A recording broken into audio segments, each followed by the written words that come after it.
جو سنتوں کی پرواہ نہیں کرتا، اس کا درخت اسلام اجڑا ہوا، ویران، لٹا ہوا اور سوکھا ہوا اسلام. اور یہی وجہ ہے کہ ہم دیکھتے ہیں کہ آج جماعت اسلامی کا اسلام جو تھا وہ اس وجہ سے تھا جس سے کوئی خاطر خواہ دنیا میں نہ نکلا، نتیجہ نہ نکلا. میں یہ جو آپ سے عرض کر رہا ہوں، ایک تحریک اٹھتی ہے وہ ختم ہو جاتی ہے. شاہ اسماعیل شہید کی تحریک اٹھی، بڑی زبردست تحریک تھی، جہاد کا سلسلہ بڑے زور شور سے ہوا، چلے گئے، شہید ہو گئے، سید احمد بھی شہید ہو گئے، مولانا اسماعیل بھی شہید ہو گئے اور ان کے ساتھی بھی شہید ہو گئے. صادقآباد کے پوری جماعت اہل حدیث کے لوگ جو بڑے بڑے کام کرنے والے تھے سب شہید ہو گئے، ختم ہوگی تاریخ قریب قریب. اب بعد میں جو بھی کوئی مفکر قسم کا آیا اس نے تجزیہ کیا کہ اس جماعت کے فیل ہونے کی کیا وجہ ہے، اس کی ناکامی کا کیا سبب ہے جو یہ جماعت فیل ہوئی. لوگوں نے مختلف توجیحات نکالی، مولانا مودودی نے بھی اس پر کتاب لکھی اور تجزیہ کیا اسماعیل شہید کی جماعت کے ناکام ہونے کے یہ اسباب. آج جب ہم دیکھتے ہیں کہ سب سے زیادہ اسلام کا نام لینے والی اور محرک قسم کی جماعت، فعال قسم کی جماعت اگر ہمارے ملک میں کوئی تھی جس کی کوئی بیک گراؤنڈ ہے، جس کی کوئی جڑ اور بنیاد ہے، وہ صرف اس ملک میں جماعت اسلامی ہے. لیکن آج اس کا کیا حشر ہے، وہ کہاں ہے؟ بالکل وہ ایک ماضی بن چکی ہے، اس کی کوئی اب حیثیت باقی نہیں. صرف ایک سیاسی جماعت رہ گئی ہے، اسلام والا سلسلہ ختم ہو. کیوں؟ صرف اس وجہ سے آپ لٹریچر اٹھا کر دیکھیں، جو جماعت اسلامی کے ارکان ہیں ان سے مل کر دیکھیں، ان کے نظریات لیں. سب سے بڑا ڈیفیکٹ یہ رہا کہ انہوں نے کہا کہ لوگوں کو ایک پلیٹ فارم پر جمع کرو، مسلمانوں کو ایک پلیٹ فارم پر جمع کرو، سنتوں کی پرواہ نہ کرو، اڑتی ہیں اڑ جائیں، جاتی ہیں چلی جائیں، لیکن مسلمانوں کو سیاسی طور پر ایک پلیٹ فارم پر جمع کرو. اور یہ میرے بھائیوں یاد رکھو، خوب توجہ سے سن لو، یہی بنیادی غلطی ہے جس کی وجہ سے یہ سارا نقصان اور ناکامی ہوئی. اللہ تعالیٰ کو اتحاد کی قطعاً کوئی ضرورت نہیں. میری یہ بات بڑی عجیب سی لگے گی آپ کو، لیکن اس کے سمجھنے کے لیے کچھ وقت چاہیے. سارا قرآن پڑھ جائیں، ساری احادیث پڑھ جائیں، خدا کبھی مسلمانوں سے یہ نہیں کہتا کہ اے مسلمانوں اکٹھے ہو جاؤ، کبھی یہ بات نہیں کہتا. سارے قرآن میں ایک آیت ایسی نہیں جس میں مسلمانوں کو اللہ نے یہ حکم دیا ہو کہ متحد ہو جاؤ، متحد ہو جاؤ. قرآن مجید میں اللہ نے فرمایا واعتصموا بحبل اللہ جمیعا. یہ جو آیت میں نے آپ کے سامنے پڑھی ہے، اس میں کیا بیان کیا؟ واعتصموا بحبل اللہ جمیعا. لوگوں اکٹھے ہو کر میری رسی کو پکڑ لو جو میں نے لٹکائی. اتحاد کی بات آئی، لیکن کس ضمن میں؟ کہ میں نے جو محمد کو ایک سرا مقرر کیا ہے، قرآن اس پر نازل کیا ہے، سارے اکٹھے ہو کر میرے محمد کو مضبوطی سے پکڑ لو. اگر یہ اتحاد کر لو تو مجھے پسند ہے، اور اگر میرے محمد کو چھوڑ کر صلی اللہ علیہ وسلم اس کی سنتوں کی پرواہ نہ کرتے ہوئے تم نے کوئی ایک پلیٹ فارم سیاسی بنا لیا، اس اتحاد کی مجھے کوئی ضرورت نہیں. کبھی میری مدد ان کے ساتھ نہیں ہوگی. اگر کوئی تحریک ایسی اٹھے گی جو میرے نبی کی سنت سے بے نیاز ہو، وہ تحریک ہمیشہ ناکام ہوگی. کبھی اسلام کے نام پر وہ تحریک کامیاب نہیں ہوگی. واعتصموا بحبل اللہ جمیعا. لوگوں اللہ کی رسی کو مضبوطی سے تھام لو، جمیعاً اکٹھے ہو. میرے بھائیوں، اتحاد بڑی اعلیٰ چیز ہے، اتحاد بڑی اچھی چیز ہے، لیکن اتحاد کہاں ہو، کس بات پر ہو، وہ کون سا کامن پلیٹ فارم ہو جہاں کے مسلمان ایک ہو جائیں؟ وہ محمد صلی اللہ علیہ وسلم کا پلیٹ فارم. اگر کوئی اتحاد چاہتا ہے اس قسم کا کہ جی تمہارا اپنا مذہب، دیوبندی اپنی جگہ ٹھیک، بریلوی اپنی جگہ ٹھیک، شیعہ اپنی جگہ ٹھیک، بھائی مل جل کر رہو. خدا کی ایسے اتحاد پر لعنت تو ہو سکتی ہے، رحمت کبھی نہیں ہو سکتی. کیوں وہ اسلام نہیں ہے؟ میرے بھائیوں، اسلام کیا ہے؟ اللہ اکبر. بڑا خطرناک مضمون ہے یہ، بڑی خطرناک بات ہے یہ، بڑی دکھتی رگ ہے یہ. لیکن کیا کیا جائے، اس کے بغیر آدمی مسلمان بھی کبھی نہیں ہو سکتا، اور اس کا پتہ قیامت کے دن جا کر لگے گا. دیکھیے، بعض لوگ پیٹ کی خاطر سنتوں کو چھوڑ دیتے ہیں. ہم نے بعض مولوی دیکھے کہ جی مولوی صاحب میں بالکل حدیث کا ماننے والا ہوں، رفع یدین رسول اللہ صلی اللہ علیہ وسلم کی سنت ہے، لیکن میں چھوڑ دیتا ہوں تاکہ نمازی جو ہیں وہ اعتراض نہ کریں. سب طرح کے نمازی آتے ہیں، بریلوی بھی آتے ہیں میرے پیچھے پڑھ لیتے ہیں، دیوبندی بھی آتے ہیں میرے پیچھے پڑھ لیتے ہیں، میں ان کا امام ہوں، میرا بھی کام چل رہا ہے، یہ بھی اکٹھے ہو کر نماز پڑھ لیتے ہیں، اس لیے میں نے رفع یدین چھوڑ رکھی. اب جب اس کا تجزیہ کریں گے تو کیا نتیجہ نکلا کہ تو نے نبی صلی اللہ علیہ وسلم کی سنت کو اس لیے چھوڑ دیا کہ لوگ اکٹھے ہو جائیں. تو نے نبی صلی اللہ علیہ وسلم کی سنت کو اس لیے چھوڑ دیا کہ تیرا پیٹ بھرتا رہے، تیری نوکری قائم رہے، تیری امامت کو زوال نہ آئے. اللہ کو یہ اتحاد بالکل پسند نہیں. میرے بھائیوں، اگر یہ بات ہونے لگے تو دین تو سارا آہستہ آہستہ مٹ جائے، سارا ختم ہو جائے. دین کو دین سمجھنا چاہیے.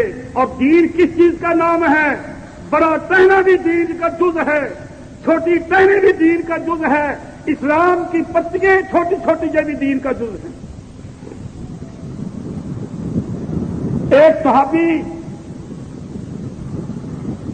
حضور صلی اللہ علیہ وسلم سے ملتا ہے اور آپ سے کچھ اس قسم کی بات کرتا ہے کہ یا رسول اللہ، آپ کہاں اور میں کہاں؟ اللہ جانے کب آپ مجھ سے جدا ہو جائیں یا میں آپ سے جدا ہو جاؤں. فوت ہونا موت آخر. دنیا میں تو چلو میں آپ کی شکل دیکھ لیتا ہوں، آپ مجھے ملتے ہیں، ہم دونوں اکٹھے زمین پر رہتے ہیں، ایک ہی جگہ رہتے ہیں. یا رسول اللہ، آپ جنتوں میں چلے گئے، آپ کا مقام کتنا اونچا ہوگا. اگر مجھے بھی خدا جنتوں میں لے جائے تو پھر بھی آپ کہاں میں کہاں. اس نے کچھ اس انداز سے بات کی جس سے اس کے دل میں یہ محسوس ہوتا تھا کہ یہ سمجھتا ہے کہ شاید حضور مجھ سے دور ہوں.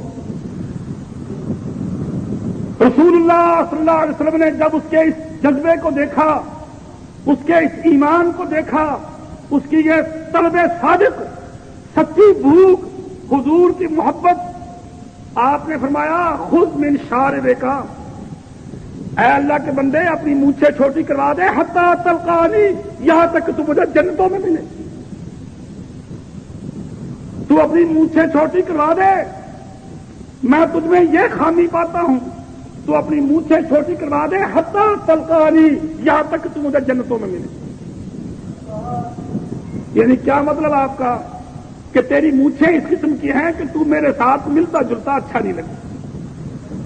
اب ہمارے نزدیک بات ہی کچھ نہیں ہے، داڑھی ہو نہ ہو، چھوٹی ہو بڑی ہو، مرزائی کا کہو اور شیعہ کا کہو، جماعت اسلامی کے انداز کی ہو، کسی قسم کی ہو، دھوکہ ہی دینا ہے نا کہ جی میرے بھی داڑھی ہے.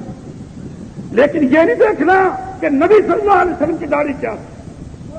حضور فرماتے ہیں آنکھ لے جاتا، داڑھی کو معاف کر دے، اور خود رہ جاتا، داڑھی کو لٹکا، وقفے لے جاتا، داڑھی کو زیادہ کر. یہ طریقہ ہوگا تو نبی کی ملاقات یقینی، قطعی. اور اگر اس میں ڈیفیکٹ پڑ گیا تو محرومی کا خطرہ ہے. اب آپ سوچیں حضور اسے کیا کہتے ہیں اس کے شوق کو دیکھ کر کہ اگر تو سچ مچ چاہتا ہے کہ تجھے میرا ساتھ نصیب ہو، خود من شاربک، اپنی مونچھیں کٹوا دے. حضرت عمر صبح کی نماز میں کھڑے ہو گئے،